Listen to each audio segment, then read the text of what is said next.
से रिक्वेस्ट करूंगा कि वीडियो को पूरा देखें। दूसरी रिक्वेस्ट कि वीडियो को ज़्यादा से ज़्यादा शेयर करें।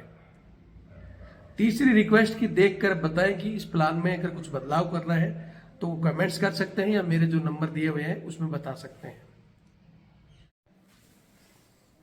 जय हिंद, जय भारत, वंदे मातरम। मैं रविंद्र फौजी।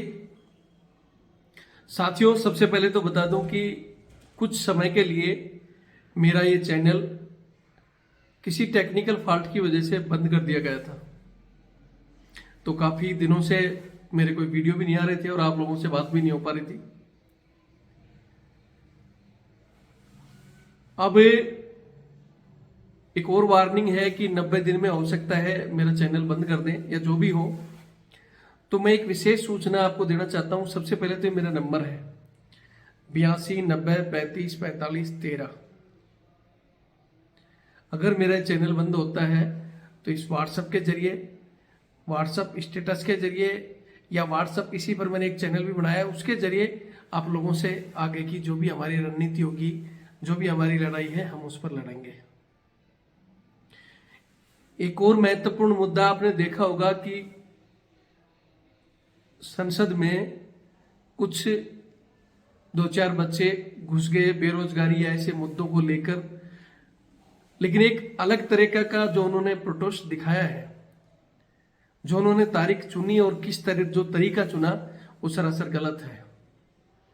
आज लोकतंत्र में आवाज उठाने के लिए बहुत मुद्दे हैं और एक सबसे मजबूत तरीका है जो मैं आपको बताने चाह रहा हूं, जिससे हम फेस टू फेस हमारी मांगे डायरेक्ट प्रधानमंत्री जी के सामने रख सकते हैं। आप सभी को पता है कि आज इस देश में पावरफुल सरकार है और एक मोदी जी इस समय बहुत पावरफुल प्रधानमंत्री हैं। तो आपकी कुछ बातें वहां तक पहुंचती नहीं है, इसलिए मैं अब एक ऐसा तरीका अपना रहा हूं कि जो बिल्कुल लीगल हो और हमारी आवाज डायरेक्ट मोदी जी के कानों तक पहुंचे।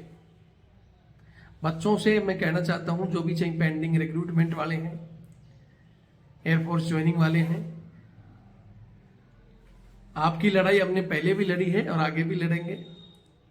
वैसे तो मैं पिछले 5 से 7 सालों से हमारे देश के जवानों के लिए लड़ाई लड़ी रहा हूं, चाहे वो सहायक प्रथा की लड़ाई हो, चाहे जवानों के साथ भेदभाव, जो अफसर और जवानों का भेदभाव है वो हो, या अंग्रेजों के काले कानून जिससे जवान, किसान या आम इंसान को ये सरकारें दबा के रखती हो।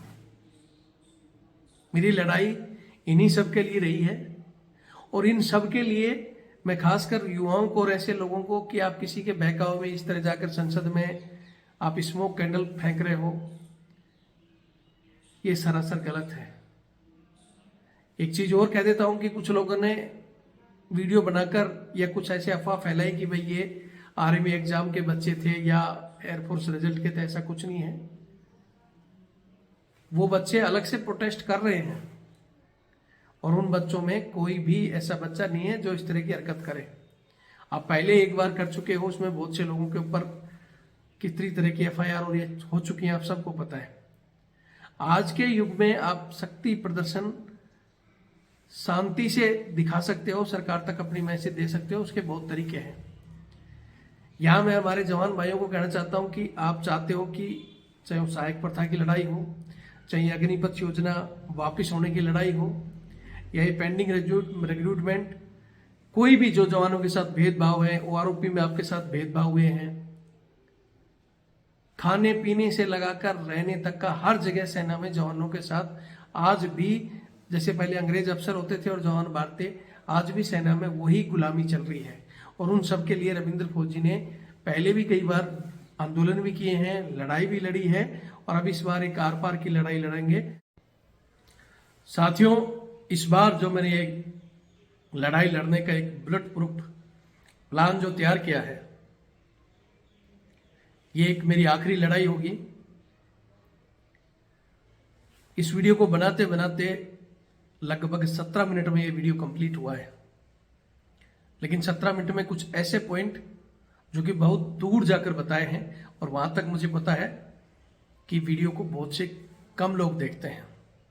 मुझे भी पता है कि अंधों के शहर में आईना और गंजों के में कंगा बेचना आसान नहीं है,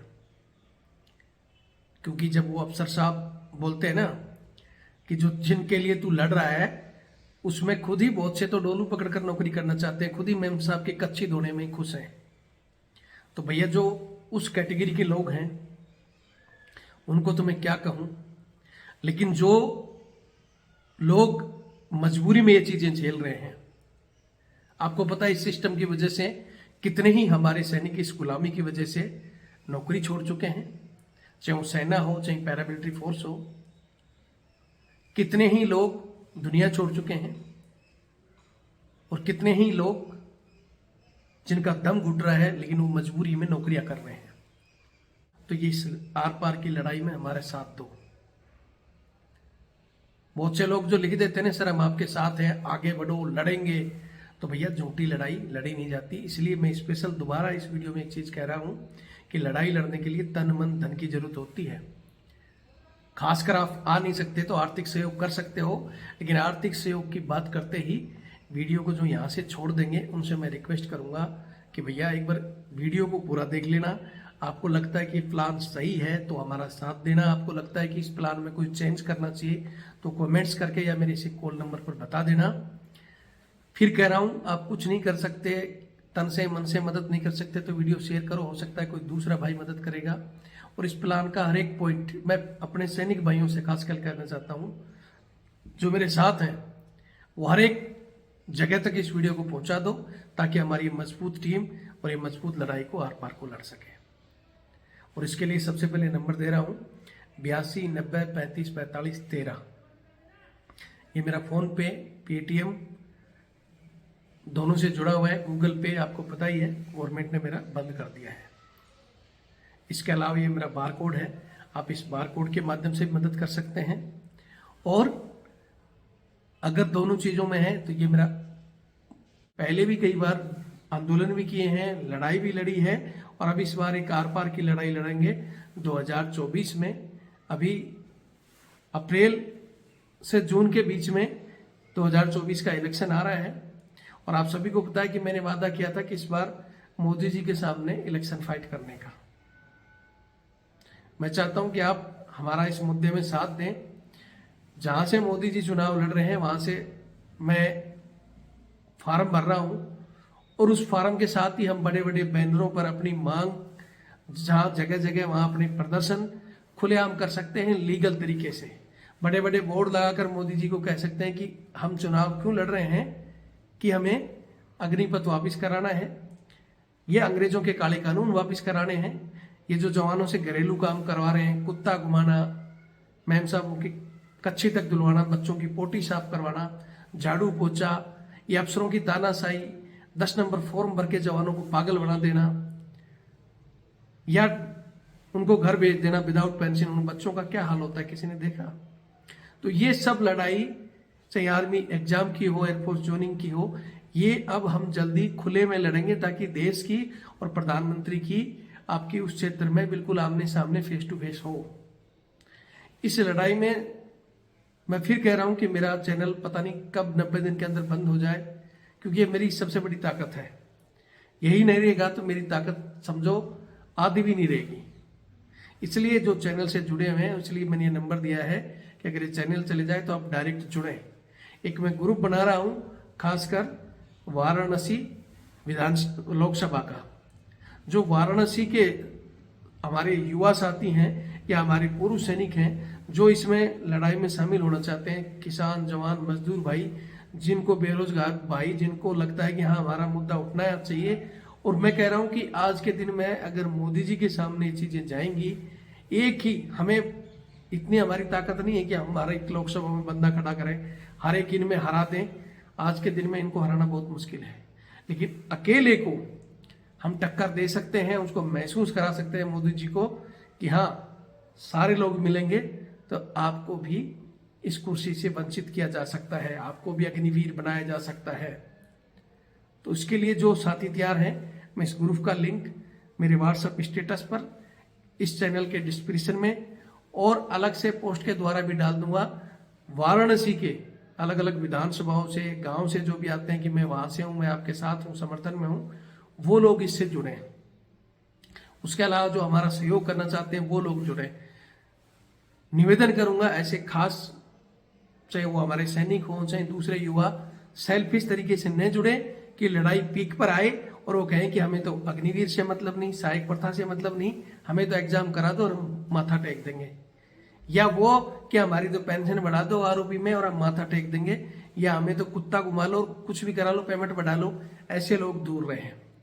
जो लड़ाई लड़ सकें, ये मेरा भी जो मैंने 5-7 साल मेहनत की है, मेरी आखिरी लड़ाई होगी। मुझे भी नहीं लगता, वैसे मैं भी समझ गया हूं कि अंधों के शहर में आईना और गंजों के में कंगा बेचना बहुत मुश्किल है। लड़ने के लिए जिनके लिए मैं लड़ रहा हूं वही तैयार नहीं, वो खुद ही डोलू उठाकर जाना चाहते हैं, वो खुद ही इस दलदल में धंसना चाहते हैं, तो मैं क्या करूं। लेकिन मैं फिर भी इस अंतिम लड़ाई में जो हमारा साथ देना चाहते हैं, मैंने मेरा नंबर दे दिया है, ग्रुप का लिंक दे दूंगा, उससे जुड़े। आज भी अभी आपके पास महीने 2 महीने का टाइम है, चैनल से ज्यादा से ज्यादा लोगों को जोड़ो, व्हाट्सएप चैनल बना रहे हैं उससे जोड़ो, और इस लड़ाई में जो आर्थिक सहयोग हमारा करना चाहते हैं वो यही मेरा नंबर 8290354513, ये फोन पे और पेटीएम से जुड़ा हुआ है। क्योंकि हमें वहां बड़े बड़े बैनर टांगने हैं, मुद्दे को हाईलाइट करना है, तो रविंद्र फौजी भी इतना बड़ा टाटा बिरला नहीं है। जितना मेरे सहयोग में करूंगा, आपका सहयोग मिलेगा तो ये लड़ाई पूरी ताकत से लड़ी जाएगी, नहीं तो मैंने वादा कर रखा है मैं अपने हिसाब से लड़ूंगा ही लड़ूंगा। जो सहयोग करना चाहते हैं सहयोग करें। उसके अलावा ये मेरा बारकोड है, अगर आपके पास इस समस्या आती है तो आप इस बारकोड के माध्यम से भी हमें डोनेट कर सकते हैं इस लड़ाई में लड़ने के लिए। बहुत से साथी कहते हैं कि हमारे पास तो फोन पे पेटीएम है ही नहीं, तो ये मेरा नंबर है 612-642-33-600। आईएफसी कोड इसमें दिया हुआ है, रविंद्र सिंह के नाम से एसबीआई का अकाउंट नंबर है। आप इसमें भी हमारी मदद कर सकते हैं। मुझे इतना जरूर पता है कि बहुत से लोग तो पैसे का नाम सुन के या ऐसी चीजें देखकर वीडियो को यहीं छोड़ देंगे। कुछ लोगों की इच्छा होती है कि हम लड़ें, लेकिन उनकी मजबूरियां हैं कि भाई हम पैसे डोनेट नहीं कर सकते, आ भी नहीं सकते, लेकिन दिल से साथ हैं तो वो दिल से साथ वाले कम से कम इस वीडियो को शेयर करें।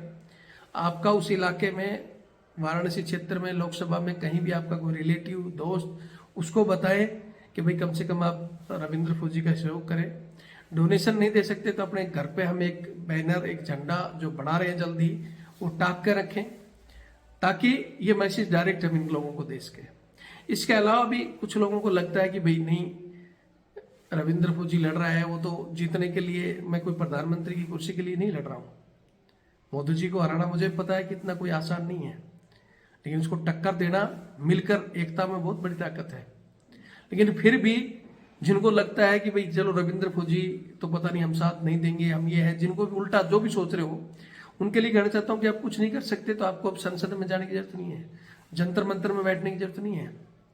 आपके इलाके में सांसद अब आएंगे, जहां जहां रैली होती है आप कहीं नहीं जा सकते, तो वहां 10 या 15 की संख्या में टोली में इकट्ठे हो, एक शांति से एक बैनर बनाएं और बैनर के अपनी मांग लेकर जहां भी इनकी रैलियां हो, जहां भी इनके धरने हो, या अपने गांव घर में जहां ये आते हैं उन लोगों को बोलो कि भैया आपने हमारी आवाज क्यों नहीं उठाई, क्यों सेना पर अग्निपथ योजना थोपी गई जवानों पर, क्यों इन युवाओं के भर्तियां कैंसिल हुई, क्यों नहीं प्रधानमंत्री जी ने जवाब दिया, और आप लोगों ने क्यों नहीं संसद में मांग उठाई।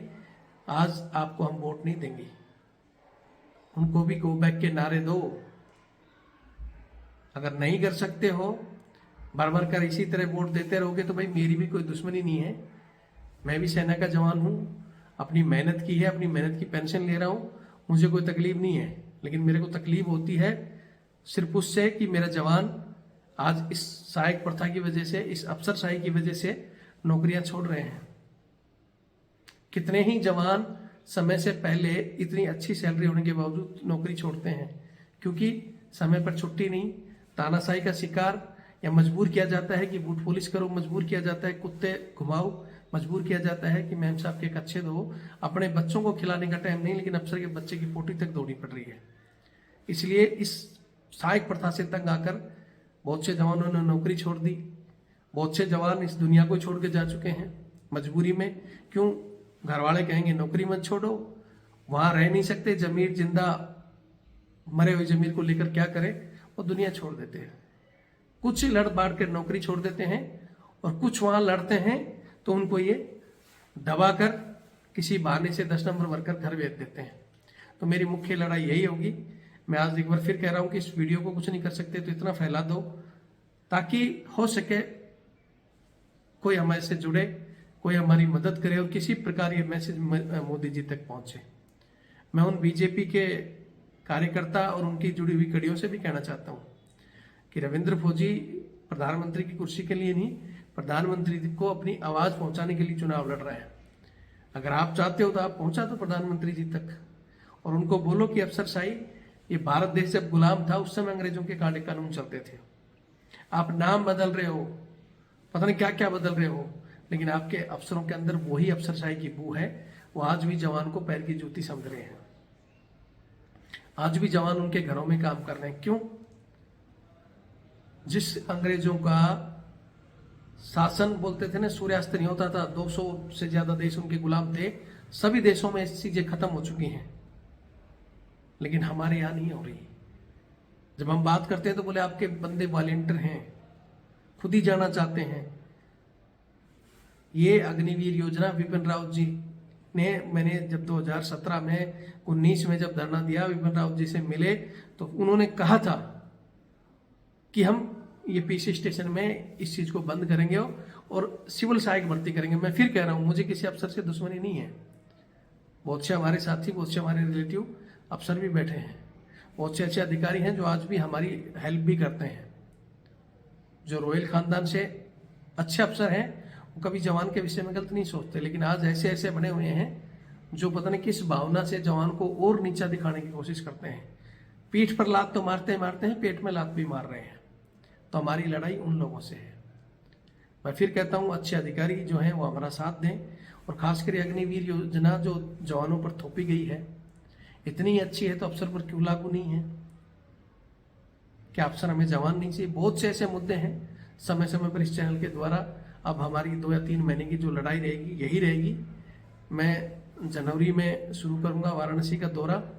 जैसे ही प्रधानमंत्री जी अपनी सीट डिक्लेयर करते हैं कहीं भी इस देश के किसी भी कोने में, वहीं उसी कोने में प्रधानमंत्री जी के सामने मैं फॉर्म भरूंगा। हालांकि मैंने एक और महाशय के साथ कह रखा है ये राजवर्धन राठौड़ के सामने भी, लेकिन अब ये तो विधायक का चुनाव लड़ चुके हैं। हमारी कोशिश थी उनको हराने की, और जितने भी गांव के इलाके हैं उनमें वो 10 या 12 राउंड के जो बाहर के इलाकों की गिनती हुई उसमें वो पीछे ही थे। लेकिन जैसे जैसे सिटी का माहौल आया, क्योंकि सिटी के लोगों को पता नहीं ना, सिटी के बच्चे सेना में ज्यादा जाते हैं, हमारे गांव से आधे से ज्यादा सेना गांव की है, उनको पता है सेना का दर्द क्या है। इस राठौड़ ने जो बोला था कि 10-11 लाख से ज्यादा और क्या चाहिए जवान को, मतलब वो हमारी औकात, हमारी जान देने की कुर्बानी को यही मानते हैं। वीडियो लंबा हो जाएगा, मैं आज सिर्फ इतना ही कहूंगा कि इस वीडियो को शेयर करें। लड़ो, आज नहीं लड़ोगे तो कल ये योजना पुलिस वालों के ऊपर भी थोपी जाएगी, पैरामिलिट्री फोर्स पर भी थोपी जाएगी, हर एक डिपार्टमेंट का नंबर आएगा। फिर रोगे कि हाँ लड़ लेते तो हमारे बच्चों के ऊपर ये नहीं बीतता। नेता को पेंशन है, कर्मचारी को 60 साल में पेंशन नहीं है। जो ओपीएस के हमारे भाई हैं या हमारे किसान भाई हैं, सबसे कहना चाहता हूँ, सब समस्या की जड़ एक है और उस एक के लिए हमारा साथ दो। अगर उसको सबक मिलेगा तो ये पार्टी सुधर जाएगी। हमारा मकसद है देश मजबूत रहे और जो गलत हो रहा है उसका विरोध करें। जो हमारा साथ है, चैनल से जुड़े और हमारे से जुड़े और वीडियो को शेयर करें। जय हिंद, जय भारत, वंदे मातरम।